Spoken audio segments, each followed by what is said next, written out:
Welcome to X-ray Review. This video is about the pseudofracture appearance of uncinate arthrosis and how it can mimic a fracture. Let's start by taking a look at moderate to severe uncinate arthrosis on frontal and lateral views of the cervical spine. The uncinate articulations are typically best seen on the frontal view, are bilateral, and here we can see C6 and C7, and here the C5 and C6 bilaterally, and C4 and C5.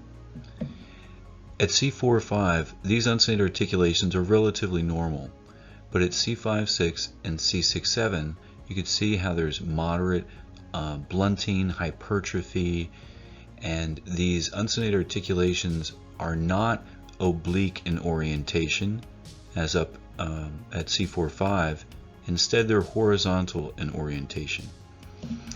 So on the lateral view, the horizontal orientation of that uncinate articulation presents as this radiolucent line.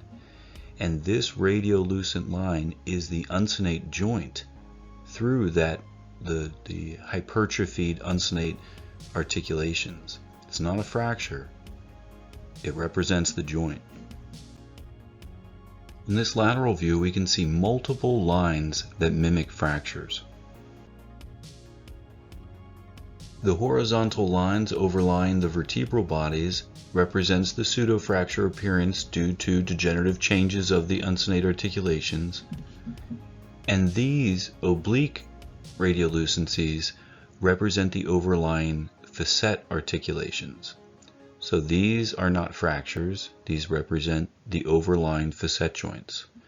So these radiolucencies through the bodies and through the posterior aspect of the bodies are again pseudofractures and not real fractures. This is a classic presentation of uncinate arthrosis. Even in the absence of a frontal view, just with this lateral view, the presence of this pseudofracture appearance is indicative of moderate to severe uncinate arthrosis.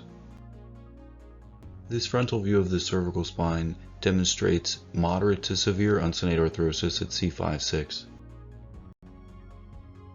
On closer inspection, this is a good example of the horizontal orientation of the uncinate articulations due to that uncinate arthrosis. This is a great example of severe bilateral uncinate arthrosis at C5-6 and C6-7. With such severe degenerative changes to these uncinate articulations, we expect to see a pseudofracture appearance on the lateral view. So on this view, there are multiple degenerative changes, including severe degenerative spondylosis at C5-6, moderate to severe facet arthrosis at multiple levels, and then what is this line right through here?